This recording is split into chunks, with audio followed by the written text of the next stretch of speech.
Welcome back to Appu Subbi blogs. ನಡೀತಾ ಇದೆ, ಏನು ಎತ್ತ ಏನು ಗೊತ್ತಾಗ್ತಾ ಇಲ್ಲ. ಸ್ಟೂಡೆಂಟ್ಸ್ ಎಲ್ಲ ಸ್ಟ್ರೈಕ್ ಮಾಡ್ತಿದ್ದಾರೆ ಯೂನಿವರ್ಸಿಟಿ ರೋಡ್ ಹತ್ರ. We need justice. Why what happen?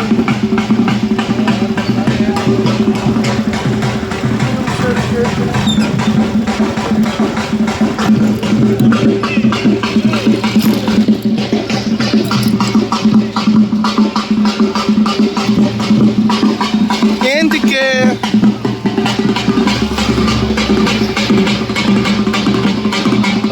okay, university roads are for students, not for public.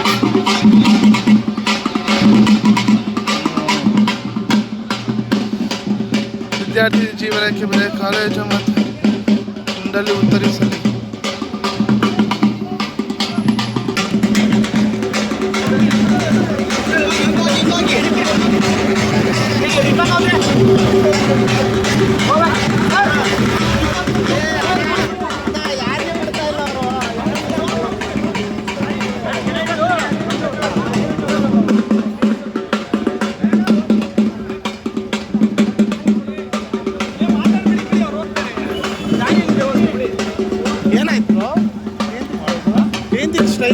ಒಬ್ಬ ವಿದ್ಯಾರ್ಥಿ ಮೊನ್ನೆಯಲ್ಲಿ ಆ ಕಡೆಯಿಂದ ಈ ಕಡೆ ಇದು ಮಾಡ್ಬೇಕಾದ್ರೆ ಊಟಕ್ಕನ್ನ ಪಾಸ್ ಮಾಡಬೇಕಾದ್ರೆ ನಮ್ಮ ಕಮ್ಯುನಿಕೇಷನ್ ವಿದ್ಯಾರ್ಥಿ ಆಟೋ ಬಂದು ಕುತ್ಕೊಂಡು ಹೋಗಿದ್ದಾರೆ. ಸಾವಾಗಿದೆ ಇವತ್ತು, ಅದಕ್ಕೋಸ್ಕರ ಸ್ಟ್ರೈಕ್. ಇಲ್ಲಿ ಯಾವುದೇ ಥರದ ಗಾಡಿಗಳು ಬರಬಾರ್ದು ಇನ್ಮೇಲಿಂದ, ದೊಡ್ಡ ಗಾಡಿಗಳಾಗಲಿ, ವೈಟ್ ಬೋರ್ಡು, ಎಲ್ಲೋ ಬೋರ್ಡು, ಯಾವುದೇ ಥರದ ಗಾಡಿಗಳು ಬರಬಾರ್ದು ಅಂತ ಹೇಳಿ ಸ್ಟೂಡೆಂಟ್ಸ್ ತೀರ್ಕೊಂಡಿದ್ದಾರೆ. ಸ್ಟೂಡೆಂಟ್ ಒಬ್ಬರು ಆಕ್ಸಿಡೆಂಟು, ಇದು 3ನೇ ಸಾವು ಇವಾಗ. ಆದರೂ ಕೂಡ ದೊಡ್ಡ ದೊಡ್ಡ ಗಾಡಿಗಳು ಪೊಲೀಸ್ ವರ್ಗದವ್ರು ಏನು ತಗೊಂತಿಲ್ಲ ಕ್ರಮನ, ಅದಕ್ಕೋಸ್ಕರ ಇದೊಂದು ಪ್ರತಿಭಟನೆ.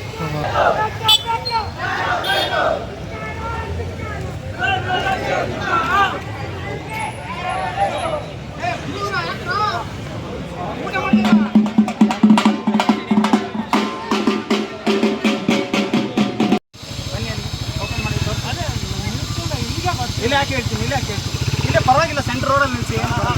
ಬನ್ನಿ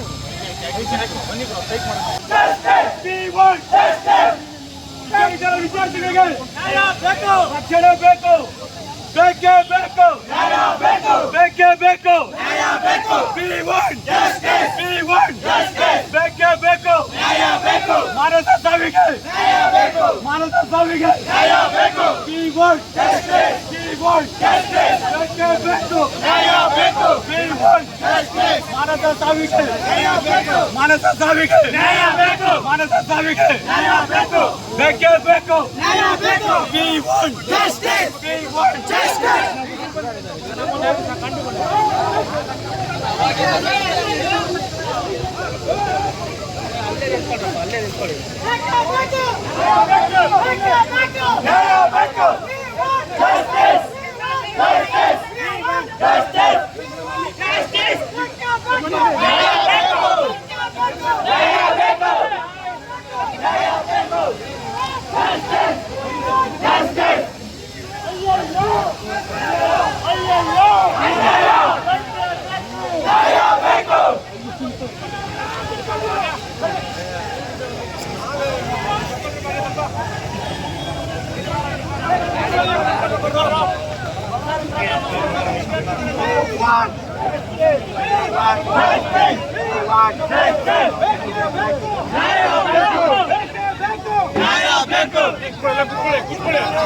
ಮಾತಾಡ್ತಾರೆ, ಕುತ್ಕೊಳ್ಳಿ,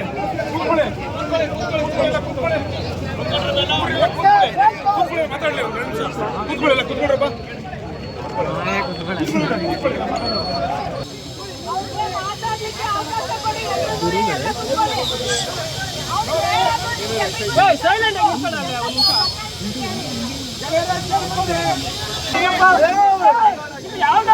ಕಾಂಪ್ರಮೈಸ್ ಇಲ್ಲ.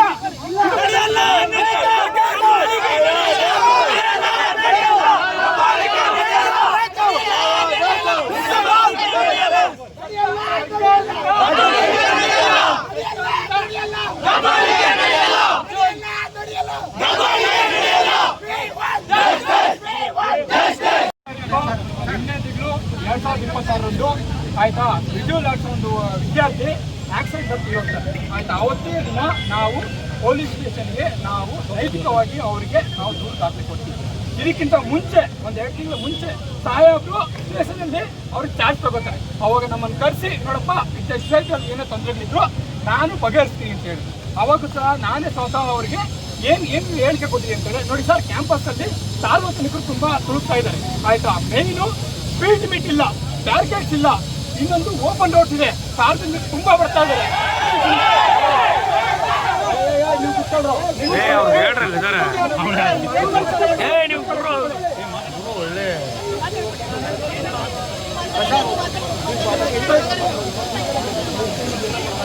ಶೈಕ್ಷಣಿಕವಾಗಿ ವಿದ್ಯಾರ್ಥಿಗಳಿಗೆ ಹಲವಾರು ವರ್ಷಗಳಿಂದ ಇದೇ ರೀತಿ ತೊಂದರೆ ಆಗ್ತಾ ಇದೆ.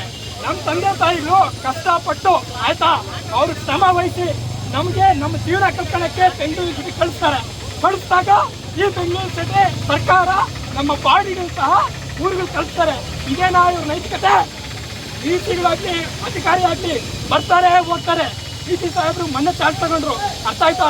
ಇದಕ್ಕಿಂತ ಮುಂಚೆ ಇನ್ನೊಬ್ರು ವಿಷಯ ಇದ್ರು, ಇಲ್ಲಿ ಡಿಸಿಗಳು ಬರ್ತಾರೆ ಹೋಗ್ತಾರೆ. ನಮಗೆ ಸಮಸ್ಯೆ ಏನಿದೆ ಬಗೆಹರಿಸಬೇಕು. ಏನು ಸಮಸ್ಯೆ ಏನಿದೆ ಅಂದ್ರೆ ಈ ವಿಶ್ವವಿದ್ಯಾಲಯದಲ್ಲಿ ಪಬ್ಲಿಕ್ ಆಕ್ಸೆಸ್ ರೋಡ್ ತುಂಬಾ ಇದೆ, ಅದನ್ನ ಕ್ಲೋಸ್ ಮಾಡಿಸಲೇಬೇಕು. ಎಲ್ಲರೂ ಮಾನಸ ಅನ್ನೋರಿಗೆ ಆರ್ಥಿಕವಾಗಿ ಅವ್ರಿಗೆ ಸಪೋರ್ಟ್ ಮಾಡಬೇಕು. ಅವ್ರು ಇಮಿಡಿಯೇಟ್ ಆಯ್ತಾ. ಮೂರನೇದು ಏನಂತ ಹೇಳಿದ್ರೆ ವಿಮಾ ಅನ್ನೋದು ಸಾರಿಗೆ ಮಾಡಬೇಕು. ಈಗ ಸರ್ಕಾರದಿಂದ ಯಾವ್ಯಾವ ಒಂದು ಪ್ರತಿನಿಧಿ ಬಂದು ನಮ್ಗೆ ಆಶ್ವಾಸ ಕೊಡೋವರೆಗೂ ನಾವು ಇದನ್ನ ಬಿಡಲ್ಲ.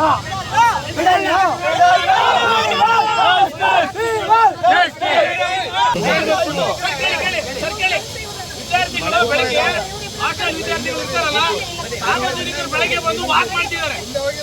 ಇಲ್ಲಿಗೆಲ್ಲ ಗಾಡಿಗಳು ಬರ್ತಿದ್ದಾರೆ. ಸ್ಮೋಕಿಂಗ್, ಡ್ರಿಂಕಿಂಗು, ಲವರ್ಸ್ ಗಳು ಅಡ್ಡಾಗಿದೆ. ಇದು ಏನಾದ್ರು ಸ್ಟೂಡೆಂಟ್ಸ್ ಹೆಚ್ಚು ಕಮ್ಮಿ ಅದೇ ಲಾಸ್ಟಿಗೆ ಬರೋದು ಬೆಂಗಳೂರು ಯೂನಿವರ್ಸಿಟಿ ಸ್ಟೂಡೆಂಟ್ಸ್ಗಳು ಸರಿ ಇಲ್ಲ ಅಂತ. ಇಲ್ಲಿ 10 ವೀಲರ್ ಲಾರಿ ಇರ್ಬೋದು, 12 ವೀಲರ್ ಲಾರಿ ಇರ್ಬೋದು, ನೈಟ್ ಟೈಮ್ ಇದು ಪಬ್ ಆಗಿದೆ. ಇಲ್ಲಿ ಸದಾ ಇಲ್ಲಿ ಪೊಲೀಸ್ ಅಧಿಕಾರಿಗಳು ಬಂದ್ರು ಕೂಡ ವಿದ್ಯಾರ್ಥಿಗಳು ಬೈತಾರೆ ಹೊರತು ಇಲ್ಲಿರೋ ಸಾರ್ವಜನಿಕರಿಗೆ ಏನು ಅನ್ನಲ್ಲ. ಇಲ್ಲಿ ಏನಾಗ್ತಿದೆ ಅಂದ್ರೆ ವಿದ್ಯಾರ್ಥಿಗಳ ಮೇಲೆ ಬಹಳ ತೊಂದರೆ ಆಗ್ತಿದೆ. ಇವತ್ತು ಸಾವಾಗಿದೆ, ನಾಳೆ ದಿನ ನಾನು ಸಾಯ್ಬೋದು, ಇನ್ನೊಂದು ದಿನ ಇನ್ನೊಬ್ರು ಸಾಯ್ಬೋದು. ಇದನ್ನ ಇಲ್ಲಿಗೆ ನಾವಂತೂ ಬಿಡಲ್ಲ. ಒಂದು ಈ ನಾಳೆ ಬೆಳಗ್ಗೆ ಅಷ್ಟೊತ್ತಿಗೆ ಎಲ್ಲ ಕಡೆ ಗೇಟ್ ಹಾಕ್ಸ್ಬೇಕು. ಒಂದೊಂದು ಗೇಟ್ ಅದ ಇವರು ಪೊಲೀಸನ್ನ ಬಿಡಬೇಕು. ಮತ್ತೆ ನಮ್ಮ ಸ್ಟೂಡೆಂಟು ನಮ್ಮ ಜೊತೆ ಏನು ಓದಿದ್ನಲ್ಲ ಮಾನಸ, ಅವಳಿಗೆ 2 ಕೋಟಿ ಪರಿಹಾರ ಕೊಡೋರು ನಾವು ಬಿಡಲ್ಲ. ಏನಂತೀರಾ?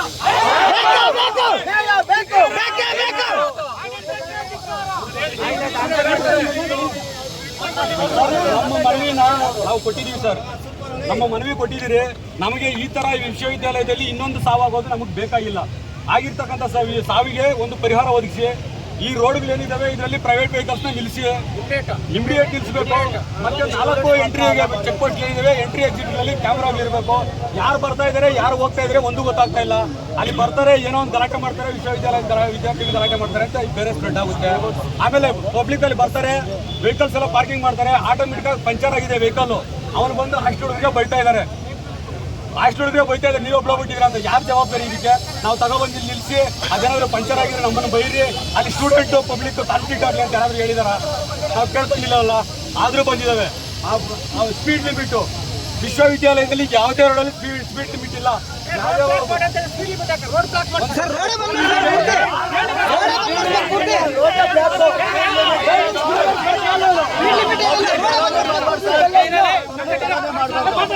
ಈಗ ನಾವು ಹೇಳ್ತಾ ಇರೋದು ಪ್ರೈವೇಟ್ ಟ್ರಕ್ಸ್ಗೆ. ಪಬ್ಲಿಕ್ ಬಂದು ಕೂಡ ಸ್ಟೂಡೆಂಟ್ಸ್ ಸಹ ಕ್ಯಾಂಪಸ್ ಒಳಗಡೆ ಸ್ಪೀಡ್ ಲಿಮಿಟ್ ಇರಬೇಕು. ಸ್ಟೂಡೆಂಟ್ಸ್ ಆದ ಮಾತ್ರಕ್ಕೆ ನಾವೇ ಫಾಸ್ಟ್ ಆಗಿ ಓಡಿಸ್ಬೇಕು, ಬೇರೆಯವ್ರ ನಿಧಾನಕ್ಕೆ ಓಡಿಸ್ಬೇಕಂತ ಏನಿಲ್ಲ. ಸ್ಟೂಡೆಂಟ್ಸ್ ನಿಧಾನಕ್ಕೆ ಓಡಿಸ್ಬೇಕು. ಅದಕ್ಕೆ ಸ್ಪೀಡ್ ಲಿಮಿಟ್ ಫಿಕ್ಸ್ ಮಾಡಬೇಕು ಸರ್. ಇಷ್ಟು ನಮ್ಮ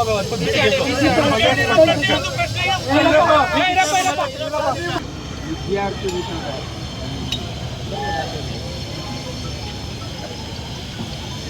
ನನಗೆ ನೀವೇನು ಪ್ರತಿಭಟನೆ ಮಾಡ್ತಿದ್ದೀರಿ ಇನ್ನಿನ ಹೆಚ್ಚಿನದಾಗಿ ದುಃಖ ನನಗೆ. ನಿಮ್ಗೆ ಎಷ್ಟು ದುಃಖ ಆಗಿದೆಯೋ ಅದಕ್ಕೆ 3ರಷ್ಟು ದುಃಖ ನನಗಾಗಿದೆ.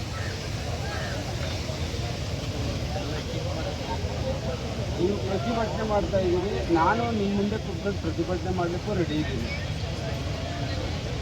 ಆದರೆ ನಾನು ಒಂದು ವಿಶ್ವವಿದ್ಯಾಲಯದ ಕುಲಪತಿಯಾಗಿ ಎಲ್ಲರೂ ಕೂಡ ಗಮನದಲ್ಲಿ ಇಟ್ಕೋಬೇಕಾಗುತ್ತೆ. ವಿಶ್ವವಿದ್ಯಾಲಯವನ್ನು ಕರೆಕ್ಟಾಗಿ ತಗೊಂಡೋಗ್ಬೇಕಾಗಿದೆ. ಮಾನಸ ಆಕ್ಸಿಡೆಂಟ್ ಆದ ದಿನ ಇಮ್ಮಿಡಿಯೇಟಾಗಿ 1 ಸೆಕೆಂಡು ಕೂಡ ನಿಲ್ಲಿಸಿಲ್ಲ. ನಾನು DSW ಇಲ್ಲ 1 ಸೆಕೆಂಡು ಕೂಡ ನಿಲ್ಲಿಸಿಲ್ಲ. ಇವ್ರನ್ನ ಇಮ್ಮಿಡಿಯೇಟಾಗಿ ಹಾಸ್ಪಿಟ್ಲಿಗೆ ಹೋಗ್ಬೇಕು. ಈ ಪ್ರೆಸೆನ್ಸಲ್ಲಿ ಏನೇನಾಗುತ್ತೆ ಅಂತ ಎಲ್ಲ ನೋಡಬೇಕು.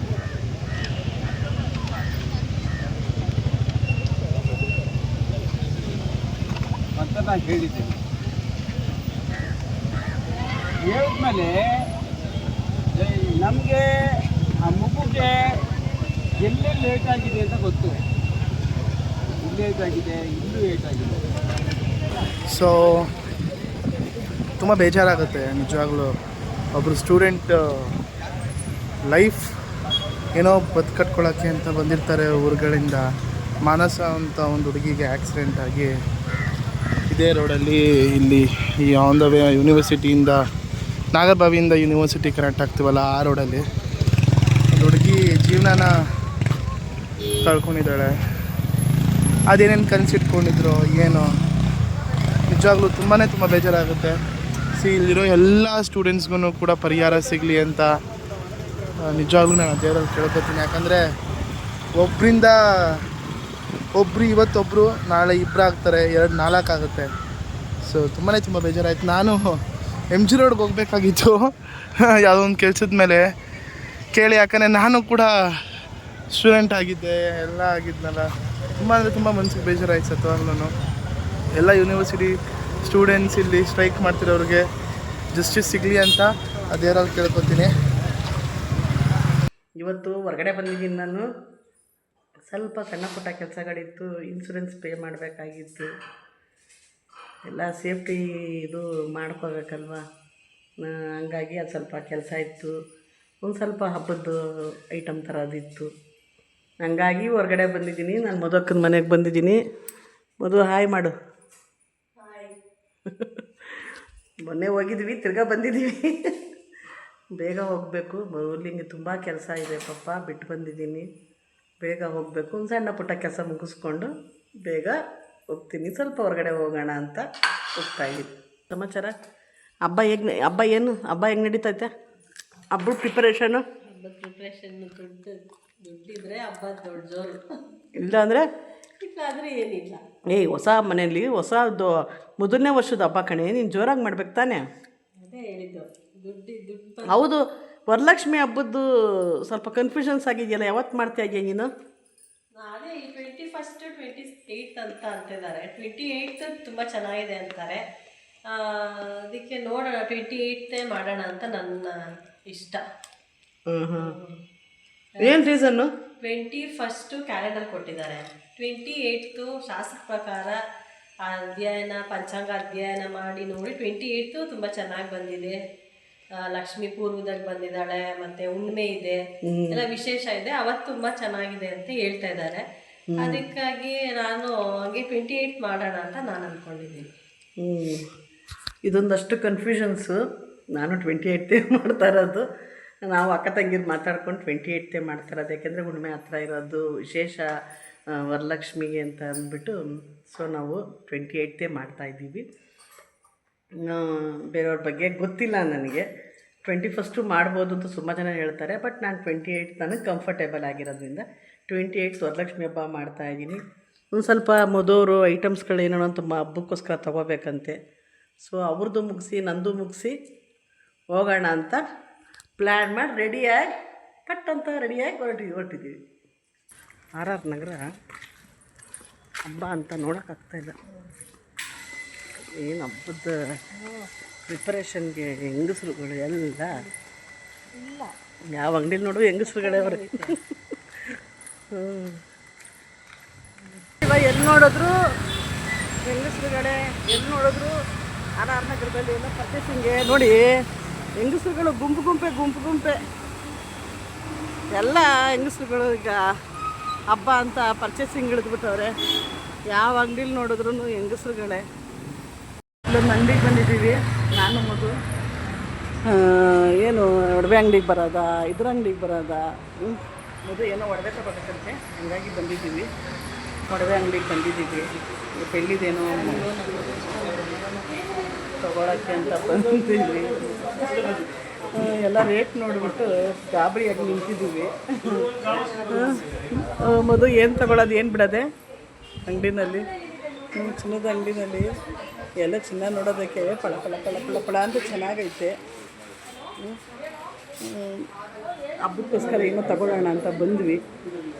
ಒಂದು ಸಣ್ಣದು ಏನಾರು ತಗೊಳ್ಳೇಬೇಕಲ್ವ ಹಬ್ಬಕ್ಕೆ ಅಂತ ತಗೊಂಡ್ವಿ. ಈಗ ಹೊರಡ್ತಾ ಇದ್ದೀವಿ. ಏನು ಅಂತ ನಾನು ಹಬ್ಬದ ದಿನ ತೋರಿಸ್ತೀನಿ, ಓಕೆನಾ? ಫೈನಲಿ ಏನೋ ತಗೋಬೇಕು, ಒಡವೆ ಅಂಗಡಿಗೆ ಬಂದು ತಗೊಂಡ್ವಿ. ಮೊದಲು ಅವ್ರು ಏನೂ ಪರ್ಚೇಸ್ ಮಾಡಲಿಲ್ಲ. ನಾವು ಒಂದು ಚಿಕ್ಕದಾಗಿ ವರಲಕ್ಷ್ಮಿ ಹಬ್ಬಕ್ಕೆ ಒಂದು ಪತಿಥಿ ಮಾಡ್ಕೊಂಡಿದ್ದೀವಿ. ಏನು ಅಂದರೆ ಪ್ರತಿ ವರಲಕ್ಷ್ಮಿಗೆ ಚಿನ್ನ ಏನಾದರೂ ಅವ್ರ ಹೆಸರಿಗೆ ತಗೊಳ್ಳೋದು ಅಂತ ಪತಿಥಿ ಮಾಡ್ಕೊಂಡಿದ್ವಿ. ಬಟ್ ಈ ವರ್ಷ ಆಗ್ತಾಯಿಲ್ಲ. ಸೊ ಸಿಲ್ವರಲ್ಲಿ ಒಂದು ಚಿಕ್ಕದು ಐಟಮು ತೊಗೊಂಡು ದೇವರಿಗೆ ಇರೋದು ನಮ್ಮ ಪತಿಥಿ ಮಾಡ್ಕೊಂಡಿದ್ದೀವಿ. ಹಂಗಾಗಿ ಒಂದು ಸಣ್ಣದು ತೊಗೊಂಡು ಹೋಗ್ತಾ ಇದ್ದೀವಿ. ಅದನ್ನು ಅಯ್ಯೋ ಏನಿಲ್ಲ ಮಮ್ಮಿ, ನಾನು ಇದು MG ರೋಡ್ಗೆ ಹೋಗ್ಬೇಕಾಯ್ತಲ್ಲ, ಅಲ್ಲಿ ಹೋಗ್ಬೇಕಾದ್ರೆ ಯೂನಿವರ್ಸಿಟಿಯಲ್ಲಿ ಸ್ಟೂಡೆಂಟ್ಸ್ ಎಲ್ಲ ಸ್ಟ್ರೈಕ್ ಮಾಡ್ತಾಯಿದ್ರು. ಪಾಪ ಒಂದು ಹುಡುಗಿಗೆ ಆಕ್ಸಿಡೆಂಟ್ ಆಗಿ ಸ್ಪಾಟಲ್ಲಿ ಡೆತ್ ಆಗಿಬಿಟ್ಟಿದ್ದಾರೆ.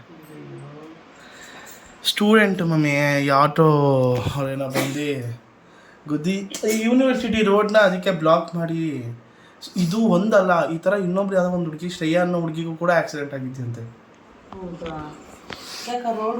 ಅಂದರೆ ಏನು ಗೊತ್ತಾ, ಅಲ್ಲಿ ಪ್ರೈವೇಟ್ ಜಾಸ್ತಿ ಓಡಾಡುತ್ತಲ್ಲ ಮಮ್ಮಿ, ಬಸ್ಗಳು ಓಡಾಡುತ್ತೆ, ಗಾಡಿಗಳು ತುಂಬ ಓಡಾಡುತ್ತೆ ಯೂನಿವರ್ಸಿಟಿಲಿ.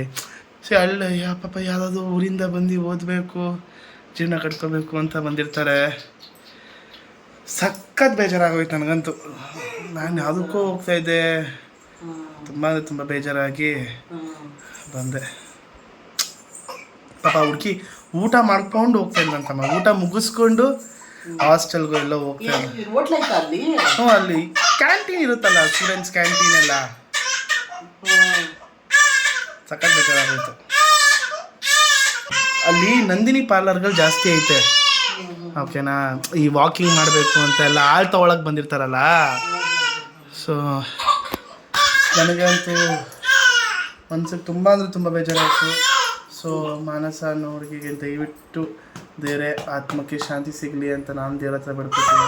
ಆ್ಯಂಡ್ ಇವನ್ ಅಲ್ಲಿ ಇನ್ನೊಂದು ಹುಡುಗಿಗೂ ಕೂಡ ಆಕ್ಸಿಡೆಂಟ್ ಆಗಿತ್ತಂತೆ. ಸೊ ಶ್ರೇಯಾ ಅನ್ನೋ ಹುಡುಗಿಗೆ ಅವರ ಆತ್ಮಕ್ಕೆ ಶಾಂತಿ ಸಿಗಲಿ ಅಂತ ಎಲ್ಲ ಸ್ಟೂಡೆಂಟ್ಸ್ ಆಫ್ ಬ್ಯಾಂಗ್ಳೂರ್ ಯೂನಿವರ್ಸಿಟಿ ಅವರೆಲ್ರಿಗೂ ಕೂಡ ಸಮಾಧಾನ ಹೇಳಿ, ಅವ್ರ ಫ್ಯಾಮ್ಲಿಗೂ ಕೂಡ ಸಮಾಧಾನ ಥರ ಆ ದೇವ್ರ ಶಕ್ತಿ ಕೊಡಲಿ ಅಂತ ನಾನು ಆ ದೇವರಲ್ಲಿ ಬೇಡ್ಕೊತೀನಿ. ಹಂಗೆ 2 ಕೋಟಿ ಪರಿಹಾರ ಕೊಡಿ ಅವ್ರ ಫ್ಯಾಮಿಲಿಗೆ ಅಂತ ಕೂಡ ಸ್ಟ್ರೈಕ್ ಮಾಡ್ತಾಯಿದ್ರು. Because they deserve it mummy. ಯಾಕಂದರೆ ಮಕ್ಕಳನ್ನ ಎಲ್ಲೆಲ್ಲಿಂದನೋ ಕಲಿಸಿ ದುಡ್ಡು ಕೊಡ್ಬೋದು, ಇನ್ನೊಂದು ಕೊಡ್ಬೋದು, ಸ್ಥಾನ ತುಂಬೋರು ಯಾರು? ಅದೇ ಆ ತಂದೆ ತಾಯಿಗೆ ಮಗಳ ಸ್ಥಾನ ತುಂಬೋರು ಯಾರು? ಅದಕ್ಕೆ ಹುಷಾರಾಗಿ ಮಕ್ಳುಗಳು ಮಾತ್ರ, ಈ ಕಾಲದ ಮಕ್ಳುಗಳು, ತಂದೆ ತಾಯಿಗಳು ಯಾರು 10 ಮಕ್ಳು ಮಡಿಕೊಂಡಿರಲ್ಲ ಕಣ. ಭಾಳ ಬೇಜಾರಾಯ್ತು ಕೇಳ್ಬಿಟ್ಟು. ಸಖತ್ ಹಂಗ ಬೇಜಾರಾಯ್ತು. ತಂದೆ ತಾಯಿ ಹುಷಾರಾಗಿದ್ವಿ ಅಷ್ಟೇ, ಬೇಜಾರಾಯ್ತು. Rest in peace. ಶಾಂತಿ ಸಿಗ್ಲಿ ಅಷ್ಟೇ. ಅವ್ರ ತಂದೆ ತಾಯಿಗೆ ನೋವನ್ನ ಬರ್ಸೋ ಶಕ್ತಿ ಕೊಡ್ಲಪ್ಪ ದೇವ್ರೆ. ತಂದೆ ತಾಯಿಗಳು ಬದುಕ್ತಾರೆ ನಿಜ. ಅದನ್ನು ನಾನು ಕಣ್ಣಾರೆ ನೋಡಿದ್ದೀನಿ. ಯಪ್ಪ, ಅದರಷ್ಟು ನರ್ಕ ಇನ್ಯಾವುದೂ ಇಲ್ಲ ಅನಿಸುತ್ತೆ. ಅವರು ಜೀವ ಇರೋವರೆಗೂ ಶವವಾಗಿ ಬದುಕ್ತಾರ ತಂದೆ ತಾಯಿ ಮುಂದೆ ಮಕ್ಕಳು ಹೋಗ್ಬಿಟ್ರೆ. ನನಗೆ 2 ಎಕ್ಸ್ಪೀರಿಯೆನ್ಸು, ಅಜ್ಜಿ ತಾತ ಮತ್ತು ಅಂಕಲ್ ಆಂಟಿ, ದೊಡ್ಡಪ್ಪ. ಏನಕ್ಕೆ ಪ್ರತಿ ಕ್ಷಣನೂ ಪ್ರತಿ ಇದನ್ನು ನಾವು ಯಾಕೆ ಬದುಕಿದ್ದೀವಿ, ನಮ್ಮ ಮಕ್ಕಳು ಕಳ್ಕೊಂಡು ಯಾಕೆ ಬದುಕಿದ್ದೀವಿ ಅಂತಲೇ ಬದುಕ್ತಾರೆ. ಅದರಲ್ಲೂ ಈ 3-4 ಜನ ಮಕ್ಳಿಗೆ ಬಂದಿರೋದು ಏನೋ ಒಬ್ಬರು ನೋಡ್ಕೊಂಡು ಸಮಾಧಾನ ಆಗ್ತಾರೋ ಏನೋ ಗೊತ್ತಿಲ್ಲ ನನಗೆ. ಒಂದೊಂದು ಇತ್ಕೊಂಡು ಹೋಗ್ಬಿಡ್ತಾವಲ್ಲ, ಅದಂತೂ ಇದ್ರೂ ಇಲ್ಲದೆ ಇರೋದು ಬದುಕೋದು ಜೀವನ ಅಂತೂ ನಮ್ಮ ಫ್ಯಾಮಿಲಿನಲ್ಲೇ ಅದು ನಡೆದ್ಬಿಟ್ಟೈತೆ. ಅದು ನಮ್ಮ ತಮ್ಮ ಹೋದ ನಮ್ಮ ತಂದೆ ತಾಯಿ ನಮ್ಮನ್ನು ನೋಡಿ ಬದುಕ್ತಾ ಇದ್ದಾರೆ, ಅದು ಬೇರೆ ವಿಷಯ. ಅವನಿಗೆ 35 ವರ್ಷ ಆಗಿತ್ತು, ಹಾರ್ಟ್ ಅಟ್ಯಾಕ್ ಆಗ್ತೀವಿ ಇದ್ದಕ್ಕಿದ್ದಾಗೆ ಹಾರ್ಟ್ ಅಟ್ಯಾಕ್ ಆಗ್ತೀವಿ ಹೋಗ್ಬಿಟ್ಟ. ಅದು ಬೇರೆ ವಿಷಯ. ನಮ್ಮ ಅಕ್ಕನ ಮಗು 2 ಗಂಡು ಮಕ್ಕಳು, 2 ಮಕ್ಕಳು ಹೋಗ್ಬಿಡ್ತು. ಅದು ಇನ್ಸಿಡೆಂಟು ವಿಚಿತ್ರ, ತುಂಬ ಬೇಜಾರು ಅಂದರೆ ಬೇಜಾರು. ಆಕ್ಸಿಡೆಂಟ್ಗಳಲ್ಲೇ 2 ಮಕ್ಕಳು ಹೋಗಿದ್ದು. ತುಂಬ ಬೇಜಾರು ಆಗಿ ನಾನು ಈ ದಿನನ ಏನು ಮಾಡ್ತಾಯಿದ್ದೀನಿ, ಬಿಕಾಸ್ ನನಗೇ ತುಂಬ ಅಪ್ಸೆಟ್ ಆಗಿಬಿಟ್ಟಿತ್ತು. ಬಿಕಾಸ್ ನಮ್ಮ ಕಾಲೇಜಲ್ಲೂ ಕೂಡ ನಾನು PES ಓದಬೇಕಾದ್ರೆ ಕೂಡ ಒಬ್ಬ ಹುಡುಗ ಸೂಸೈಡ್ ಮಾಡ್ಕೊಂಡ. ಐ ಮೀನ್ ಸೂಸೈಡೇ ಬೇರೆ, ಆ್ಯಕ್ಸಿಡೆಂಟೇ ಬೇರೆ. ಬಟ್ ಒಬ್ಬ ಸ್ಟೂಡೆಂಟಾಗಿ ನಾನು ಕೂಡ ಅದನ್ನು ಹತ್ರದಿಂದ ನೋಡಿದ್ದೀನಿ. ಸ್ವಲ್ಪ ಅದನ್ನೆಲ್ಲ ನೆನೆಸ್ಕೊಂಡು ಸ್ವಲ್ಪ ಅಪ್ಸೆಟ್ ಆದೆ. ಸೊ ಇದಾಗಿತ್ತು ಇವತ್ತಿನ ವೀಡಿಯೋ ಗೈಸ್. ವೀಡಿಯೋ ಎಂಡ್ ಮಾಡೋದಕ್ಕಿಂತ ಮುಂಚೆ ನಾ ಹೇಳೋದು ಎಲ್ಲ ಸ್ಟೂಡೆಂಟ್ಸ್ಗಳಿಗೂ ದಯವಿಟ್ಟು ಜೀವನನ ಕಾಲೇಜ್ ಲೈಫ್ನ ತುಂಬ ಹೆಲ್ತಿಯಾಗಿ ಎಂಜಾಯ್ ಮಾಡಿ, ತುಂಬ ಖುಷಿಯಾಗಿ ಎಂಜಾಯ್ ಮಾಡಿ. ಆ್ಯಂಡ್ ಸ್ವಲ್ಪ ಹುಷಾರಾಗಿ ರೋಡ್ಗಳನ್ನ ಕ್ರಾಸ್ ಮಾಡಿ. ನಾನೇ ಸರಿ ಇಲ್ಲ, ಗಾಡಿನ ಹೆಂಗೆಂಗೋ ಓಡಿಸ್ತೀನಿ, ಹೆಲ್ಮೆಟ್ ಆ ಥರ ಹಾಕ್ಕೋತೀನಿ. ಬಟ್ ನಾನು ಇನ್ಮೇಲೆ ನಿಜವಾಗ್ಲೂ ಪ್ರಾಮಿಸ್ ಆ ಹೆಲ್ಮೆಟ್ ಥರ ಹಾಕ್ಕೊಳ್ಳಲ್ಲ, ಆ ಥರ ಆಫ್ ಹೆಲ್ಮೆಟ್ ಹಾಕ್ಕೊಳ್ಳಲ್ಲ, ಫುಲ್ ಮೇಲೆ ಹೆಲ್ಮೆಟ್ ಹಾಕ್ಕೋತೀನಿ. ಆ್ಯಂಡ್ ಸೊ ಗೈಸ್, ಇದಾಗಿತ್ತು ಇವತ್ತಿನ ವೀಡಿಯೋ. ಇಷ್ಟ ಆಗಿದೆ ಲೈಕ್ ಮಾಡಿ, ಶೇರ್ ಮಾಡಿ, ಕಮೆಂಟ್ ಮಾಡಿ, ಮತ್ತು ಸಬ್ಸ್ಕ್ರೈಬ್ ಮಾಡೋದನ್ನ ಮಾತ್ರ ಮರಿಬೇಡಿ ಅಂತ ಹೇಳ್ತಾ take care. Have a wonderful day stars. Appu always loves you. Tata.